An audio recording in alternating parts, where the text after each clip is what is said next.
Türkiye'de tam olarak bir mülteci politikası aslında yok veya göç politikası mutlaka var ama bunu değerlendirebilecek bir unsur yok. Bugüne kadar Türkiye hep bir transit geçiş bölgesiydi. Bugünse artık Türkiye'yi sığınılacak bir liman olarak bakan hem siyasi hem ekonomik gelişmesi nedeniyle burada bir gelecek gören bir kesim var ve bu ciddi bir nüfus var. Şu an Türkiye dünyanın en fazla mültecisine ev sahipliği yapan ülke. Bu manada kesinlikle böyle bir ihtiyaç var ama bunun maalesef kurumsal anlamdaki yansımasını sadece göç idaresiyle muhataplığını görüyoruz. Ben 2 hafta önce kadar Yunanistan'daydım. 60 bin mültecinin olduğu Yunanistan'da Göç Bakanlığı var. Bugün sadece Suriyeli 3 milyon 622 bin kişi varken bunun ötesinde diğer uyruklardan insanlarla beraber 4,5 milyona yakın yabancı unsuru yaşayan bir ülkede maalesef Göç Bakanlığımız yok. Ve şiddetli olması gerektiğini her sefer dile getiriyoruz. Göç politikası Türkiye'ye Suriyeliler geldiği günden itibaren hep bir geçicilik üzerine kuruluydu. Aslında misafir tabiri bile içinde geçiciliği barındırır. Onların misafir oldukları, bu olayın geçici oldukları ve geri döneceklerine dair bir beklenti vardı. Bu tüm devlet nezdinde de böyleydi. Ama artık savaşın başlamasından itibaren 7 yılı geçtik. Şu an 8. yıla gireceğiz bu yıl. Ve ciddi sayıda bir yabancı unsur Türkiye'de ve yine koşullara bakıldığı zaman maalesef %80'den fazlasının dönemeyeceğini söylemek mümkün. Türkiye bir geçiş noktası, yani jeopolitik olarak zaten Avrupa ile Asya'nın, hatta Afrika'nın bile bir kesişim noktası diyebiliriz. Bu manada dünyada en fazla mülteci veren ülkeler Suriye başta geliyor şu anki karmaşadan dolayı. Yine bunu takiben Irak ve akabinde Afganistan geliyor. Bunun gibi diğer işte Orta Asya Türk coğrafyasından, Doğu Türkistan'dan, yine Afrika ülkelerinden sınırlı sayıda da olsa gelen yabancı unsurlarımız var. Tabii ki Suriyeliler de melek değil. Bu toplumun içinde okumuşu da okumamışı da cahil de gayet iyi olan insanı da var. Bu noktada bir miktar suçlusu da var. Hatta İçişleri Bakanlığı'nın yapmış olduğu açıklamalar ve sunduğu veriler bize suç oranlarının normal yaşantının çok daha altında, çok daha düşük olduğunu gösteriyor. Yani bugün Türkiye'de suça karışan oran %2,5'la ifade edilirken Suriyeliler açısından bunun binde 8 olduğunu, %0,8 olduğunu söylemek mümkün. Bu da aslında söylenenin aksine veya bilinenin, yanlış bilinenlerin aksine Suriyeliler arasında suç oranının oldukça düşük olduğunu ortaya koyuyor. Burada en fazla genellemelerden şikayetçiyiz. Çünkü Ahmet Mehmet'i bıçakladığında veya Ahmet'in Mehmet'le bir husumeti olduğunda veya Ahmet Mehmet'i dolandırdığında bu Ahmet'in sorunu oluyor ama bu Ahmet eğer Suriyeli ise bu sefer Suriyeliler adam bıçakladı veya Suriyeliler adam dolandırdı şekline tekabül ettiği için bireysel suçlar veya hatalar tüm topluma mal edilmiş oluyor. Buradaki en büyük sıkıntı bu. Yani bu öncelikle iç barışı tehdit eden bir konu.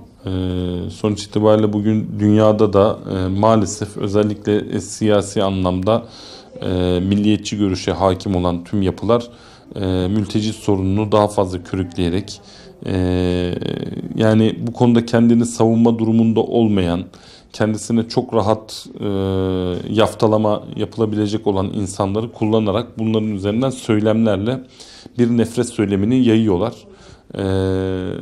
Bu doğal olarak bunun alt tabana ulaşması çok daha farklı oluyor.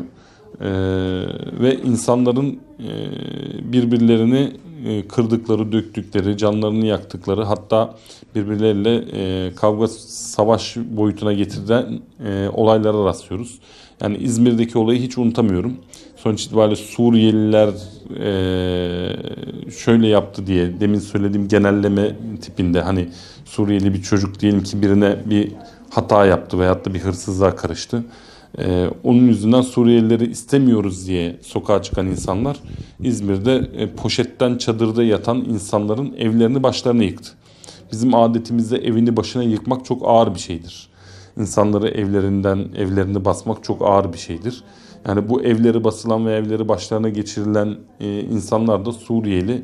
Burada hayata tutunmaya çalışan, tarlada ekmeğinin peşinde olan, tarlada Türklerin beğenmediği, yapmak istemediği işi yapan Suriyelilerdi. Hiçbir olaydan suçları yoktu, hiçbir kabahatleri yoktu. Ama toplumun getirildiği nokta sonuç itibariyle belki başka birilerinin suçunu onların üzerine atılması ve masum insanların, mağdur insanların daha da mağdur edilmesine dönüyor. Hükümetin açıkladığı 30 milyar dolarlık bir rakam var. Bu noktada emniyet maliyeti olarak gösterilen, ama şunu söylemek lazım. Sonuçta olağanüstü bir dönem yaşanıyor. 4 milyona yakın insanın birden bir ülkeye giriş yapması ve burada olması zaten başlı başına bir altyapı sorununu beraberinde getirir. Yani bugün Kilis'te 110 bin civarında Suriyeli vatandaşımız var. Suriyelimiz var. 85 bin kendi vatandaşımız var. Sonuçta bu şehirler yapılanırken Urfa olsun, Kilis olsun, Hatay olsun, bugün İstanbul için bile bunu söyleyebiliriz. 600 binden fazla Suriyeli İstanbul'da var. Böyle bir nüfus için bir altyapısı veyahut da yaşam alanı veyahut da işte su sıkıntısı, barajı vesairesi yoktu. Bunun tüm sıkıntısını hep beraber yaşıyoruz. Ama aradan geçen bu süreç sonuç itibariyle bunların birçoğunun giderilmesine vesile oluyor. Onu söylemek lazım. Sonuç itibariyle Suriyeliler de artık kendi çalışma alanlarını buldular. Bir şekilde okuma imkanına sahip olmaya gayret ediyorlar. Yani burada şunu söylemek lazım. Bugün itibariyle Türkiye'de 224 bin Suriyeli kamplarda kalıyor. Yani 3 milyon 622 binin 224 bini sadece kamplarda. Bu da şu demek, zaten 3 milyon 400 bin Suriyelinin bir şekilde bir iş bulduğu, bir şekilde bir yerde kira veya kendi evinde yaşadığı, bir şekilde hayatını idame ettirmeye çalıştığı, bu noktada da Türkiye'nin üzerine bir yük olmaktan ziyade eğer üretime katıldılarsa o üretime katkı sağladıkları anlamına geliyor. Zaten mesele pastayı paylaşmak değil, bu pastayı büyütmek. Bu noktada da başka politikalarla aslında bunu daha verimli hale de getirebiliriz diye düşünüyorum.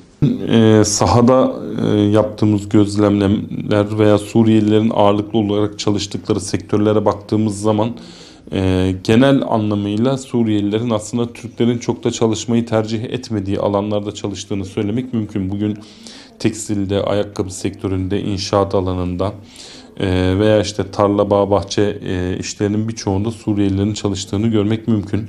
Tabii ki içlerinde nitelikli insanlar da var. Onlar maalesef nitelikleri doğrultusunda da çok çalışamıyorlar. Yani ben merdiven silen Fransızca öğretmeni veya un taşıyan doktor veyahut da inşaatta mühendis olarak değil, normal amele olarak çalışan mühendislere rastladım. Bu da Türklere mahsus işlerin onlar tarafından yapılamayışı, kanuni olarak, hukuki olarak. Bu da ayrı bir konu. Aslında böyle mi olmalı? Bu da değerlendirilmeli ama neticede tabii ki buna yönelik, istihdam politikasına yönelik, hem onların çalışma alanlarına, istihdamına yönelik hem de yeni iş alanlarının açılması ile bu soruyu ve sorunu aslında bertaraf etmeye yönelik çalışmalar da yapmak lazım.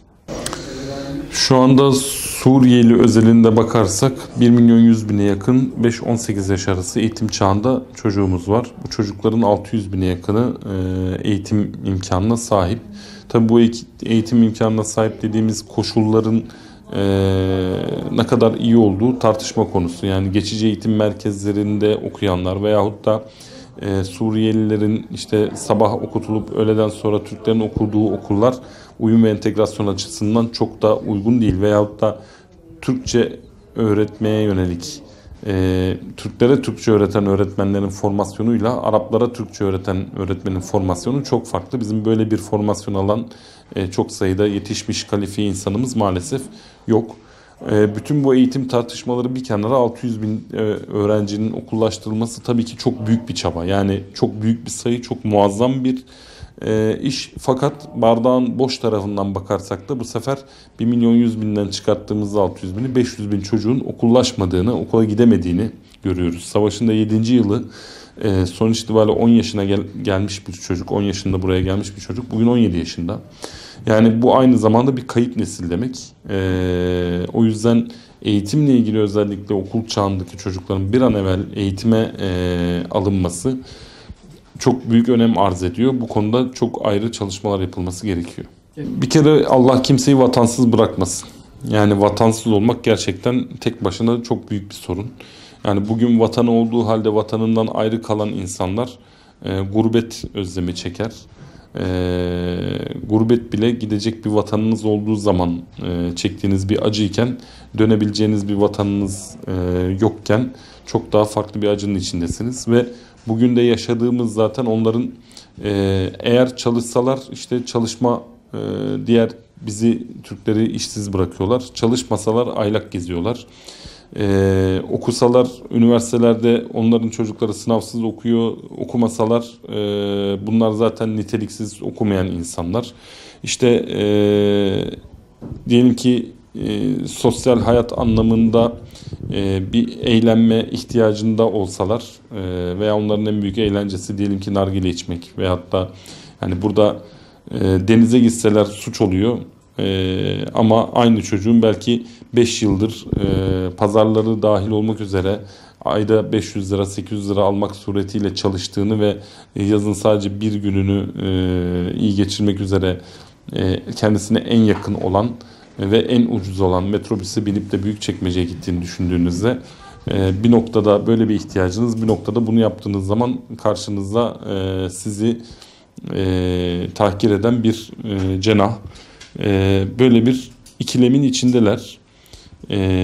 Bugün Almanya'ya giden gurbetçilerimizin bile işte Almanya'da yabancı, Türkiye'de Almancı söyleminin Suriyeliler açısından da Türkiye'ye geldiklerinde belki hain ama oraya gitseler bu sefer de cihatçı, savaşçı ilan edilmesiyle karşı karşıya kaldıkları bir ikilemi yaşıyorlar. Yani bu noktada en büyük sorunları bence toplum tarafından kabullenilmeleriyle ilgili veya onlara hani yardım etmenin ötesinde gerçekten o uyum ve entegrasyon dediğimiz aslında kardeş olan bu halkların birbirini anlayıp dinleyebildiği, beraber oturup sohbet edebildiği, bir çay içebildiği, bir yemek yiyebildiği ortamların oluşması. Yani kendilerini bu noktada rahat anlatabilecekleri her bir canın her bir ayrı hikayesi var.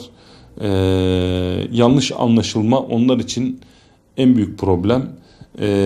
Genellemeler yani bazı yanlış yapan insanların yaptıkları yanlışların tüm Suriyelilere mal edilmesi yine onların önündeki en büyük sıkıntı diye düşünüyorum.